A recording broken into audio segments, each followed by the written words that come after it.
So I spoke a bit in a different video about naming of cancers, and I mentioned carcinomas, sarcomas, leukemia and lymphoma. I'm going to be talking a little bit in detail now about leukemia. So this is cancer of the blood and bone marrow. Just some statistics: there's almost 10,000 new leukemia cases in the UK every year. That is 27 a day. And sadly, there are almost 5,000 leukemia deaths in the UK every year, which is around 13 a day. More than 7 in 10 people in the UK are diagnosed with leukemia, though, do survive, so it's quite a good percentage.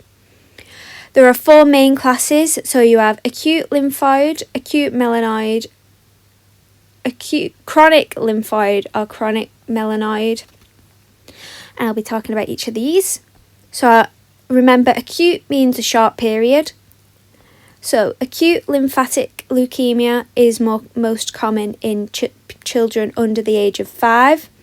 It's when BRT cells affect the bone marrow. It's caused by BRT cells affecting the bone marrow all over the body. Some symptoms are anemia, bleeding, and easy infection.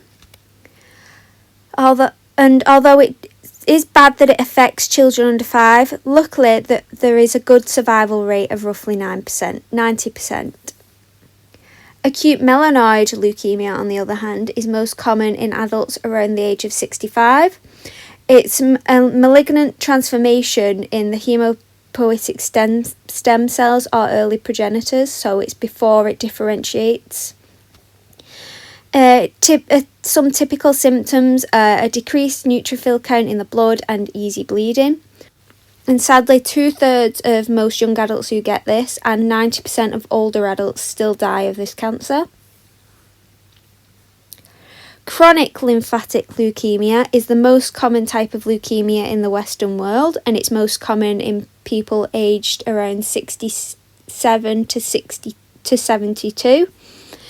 It's caused by clonal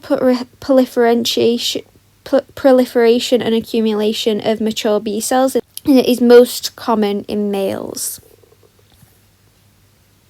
Chronic melanoid leukemia is common in all ages, but there's an increased incident rate with age, and it's more rare below the age of 20. The main onset is seen to be between 40 and 60 years old. Some symptoms are fatigue due to anemia, hypermetabolism, bruising, gout or renal impairment.